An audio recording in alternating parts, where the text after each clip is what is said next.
Hello OneMinuteLab. Today we will see how we can create virtual machine using availability zone in Azure Portal. So let's move to Azure Portal. As you can see, we are in Azure Portal. Here in Azure Services, click on virtual machines. Now click on create and then click on virtual machine. Here in resource group, click on drop down menu and choose your resource group in which you want to create this virtual machine. In virtual machine name, give any meaningful name for this virtual machine. In region, you can choose any region. I'm going with default region. Then in availability options, you can see by default no infra redundancy required. Click on drop down menu. Here you can see we have an option of availability zone. Click on it. Here you can see we have one more option with the name of availability zone. Here if I click on drop down menu, here you can see we have three different zones. It means we are basically creating copy of our virtual machine. If I choose zone 1, it means this will create one copy for this my virtual machine. Then in image, click on drop down menu and choose your image. For example, I am choosing Windows Server 2022. Size is good for our testing purpose. Then in username, give any username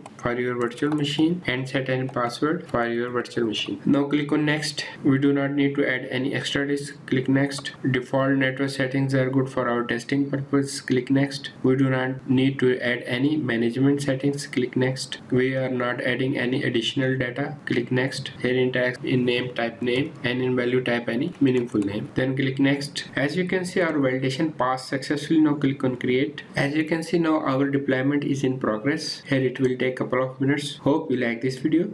See you in next video.